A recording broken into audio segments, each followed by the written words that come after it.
How's it going, everybody? Kramer here from spookypoker.com. Today you're going to be learning about game selection for micro stakes. This really applies for all poker games, but I want to cater most of my content to people playing the lower stakes because that's what I've beaten and that's what I can help you with. So this is going to be the best game selection tips that I have for online poker and specifically micro stakes poker. So let's get into it. Really quickly, I did want to show you guys a bankroll update. Not that this is a integral part of the channel, but I think it's kind of worth sharing. That's my notes for the video. That's ACR. So I just wanted to show this off. Every day let's say I've been playing for, I guess that's maybe 11 days, 2 to 12. I think you need to add one. I think that's how that ends up working out. But since about a week and a half ago, I've made $52.13. As you can see, it wasn't all straight up. I had a pretty bad losing session that day, but I just wanted to give an update. I'm consistently winning, in case you guys didn't believe me for some reason, but trust me when I say I know what I'm talking about. And also worth noting, most of this has been through PLO, which is what I recommend you play if you want to make money the easiest. So I just wanted to show that real quick. So back to me. So let's get into these tips. There's going to be 4 tips, and I'm going to explain each one as I go on. First tip number 1, play at the right time of day. So this is a mistake I was making, but I learned from it. It wasn't a horrible mistake, but basically if you're an experienced poker player, you know that all it takes is 1 or 2 fish to, build your bankroll. It really does not take crushing every single person at the table. And what you want to do is you want to maximize your chances of playing with these whales, these fish. So what you want to do is play at whatever time is convenient for you. And then as you're playing, you want to keep in mind, is the action good right now? Are there a lot of people playing online right now? And are there other times I could be playing that would also fit my schedule and would possibly make me more money? So depending on where you live, I'm in the central time zone, and for example, 9 a.m. is not a good time to play. I found most people are either asleep or at work, and people aren't really gambling in a gambling mood. Now that's not to say that there isn't money to be made, and I'll talk about that on the next point, but you obviously want to play where, at times where people are most likely to gamble and, put their money in the middle. So another thing worth noting is that, let me pull this up again. So here you can see ACR. I'm going to close that again. Here you can see ACR, and basically what you'll notice is there are 3, 6, 8. There are 8 Omaha games going on in my filters for stakes. But just 2 hours ago when I was playing, it was a lot earlier in the day, and there was literally only 2 Omaha games that were running. And so this just proves my point that you want to just play at the right times. If you're just playing against a few regs who just sometimes you play people who might be retired or something. They just look for stuff to do, and they just grind poker. Those aren't your best opponents that you want to be playing against. You want to be playing against people who just play for fun. They don't care about losing 10, 20 bucks, and you don't get those people as much at 9 a.m. as you may imagine. You really want to catch people later in the day as they're coming off work and they just want to blow off some steam. So howdy, stranger.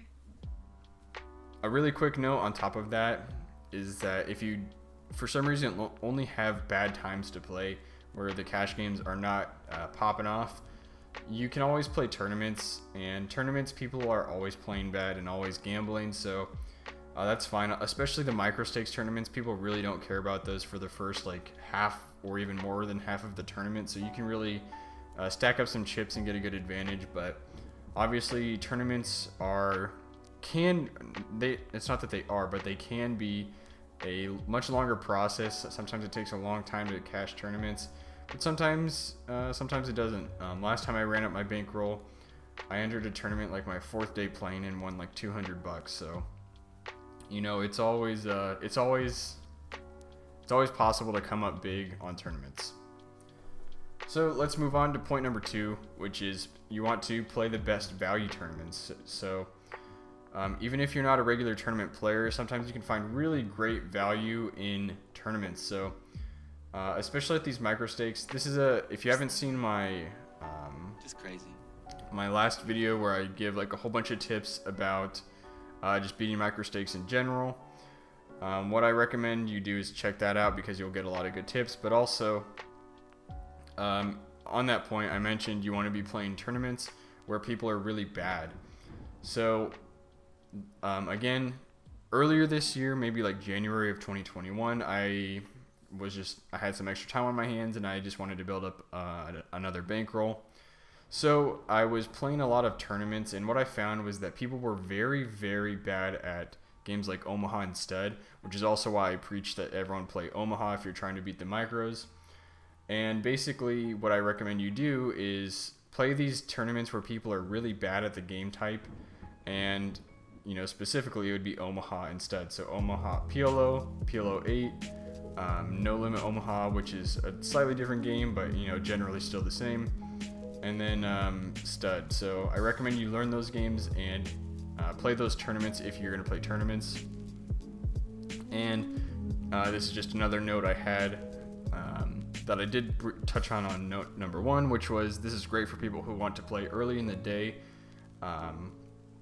or you know, just whatever time frame that is available to you that happens to not be good for cash game. Then you definitely want to check out some tournaments and try to scope out the best tournaments and keep those in mind and just keep playing those. So the next tip is you want to sort by average pot. I'm going to play a clip real quick that will explain all of that right now. Alright, so this is just a quick little segment. I want to show you guys basically how to navigate this interface in an effective way to maximize your earnings. So by default, the sorting method, I believe, is by stakes. Usually you'll find your lowest stakes that you have available in your filters. You'll find those at the bottom and the highest at the top. I believe that's the default sorting method. However, if you want to make as much money as possible, play the best games possible, you want to sort by average pot. That way you will see how much the average pot is, obviously, but you know, in case you're not completely aware why that's helpful, it's because it means there's the most money going in, which oftentimes indicates that there are crazy players at the table. So what I like to do is I do a balance of deciding on average pot and waiting players. So for example, if I really wanted to get into this game, but I saw that there were not just 3 but maybe 5 or 6, even more sometimes. Yeah, so you can look at this one, for example. This is the Hold'em game. There are 10 waiting players. I wouldn't really be invested in getting into that game. However, if it's something like 3 or under, I don't mind joining the waiting list. You know, just click this button if you wanted to. So I just wanted to make that quick little segment. You want to sort by average pot, and then you want to check the waiting players.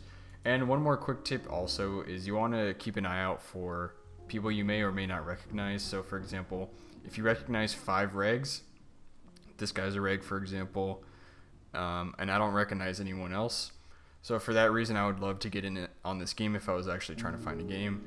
And on the other side of that, if you know, for example, let's say I recognize this name and I know he's not a good reg, and let's say he had a big stack, then okay, obviously I want to get in on that table. So those are just some of the things that go through my head when I'm sorting for games. So the next and final tip is look for people whose names you don't recognize. I did briefly touch on this in the last point, as you just heard, but you know, I'm going to re-emphasize this, and I don't even know if re-emphasize is a word. I'm going to emphasize this at least. I can say that confidently, and say that you really want to look for people who may have a big stack and you don't recognize. This is indicative of someone who may have won a couple of lucky pots, and maybe they're putting their money in bad, or they got their money in good, but their range is so wide that people kind of played hands with them. And that's how I came up today. I was actually down a buy-in, but I stayed in these games with these two fish who I have my label as green, which if you know this channel, you know green is Maniac, and we like green. So I had 2 games with 2 green players, and actually both of them were up like 50 big blinds on me, and then I took one guy for a whole 200 big blind pot, and I took another guy for like a 90 big blind pot or something like that. And that's how I ended up booking a win today. So basically these were people whose names I did not recognize, but after just a few hands with them, you know, one guy had a 92 VP after like, well, you can't have that after 10 hands, but all I know is he had a VP over 80, and it's like, okay, obviously his range is way too wide to be strong every time, and I wanted to keep playing with him, and sure enough, he bluffed off most of his stack to me, and I won a huge pot. So the moral of the story is you want to be looking for these maniacs, and you want to play with them. You know, you don't want to play their game, but you want to play your game in pots with them. So hopefully you have a strong, tight-ish range, or you just play top pair strong against them, things like that. But you know, the moral of the story is play with those maniacs, take their money. I want to see you win. And that's you know, that's one of the best ways to build a bankroll. Maybe the best way to build a bankroll in poker is just playing with maniacs. Obviously, they're going to get you from time to time, but if you hang in there, eventually they will bluff off or try to value bet off their stack, or they'll do something stupid. So those are all my tips. Hopefully they have helped. I hope I've earned a like from you. If this video is going to help you make some money, I would appreciate a like and a subscribe as well. I'll be dropping at least 1 video a week, given my current life circumstances. If things change, maybe it'll be more, maybe it'll be less, but right now I'm dropping a video a week. Check out some other videos. I got some other videos coming up right now. And lastly, if you're going to play on ACR, or you're interested in checking out ACR, click below. I'll have whatever promotions they're running right now, so maybe they'll save you some money. Like maybe they'll match your initial buy-in. Right now it's like 100% matching up to like $2,000, so pretty great deal. So check that out. Play below, and I'll see you guys in the next video.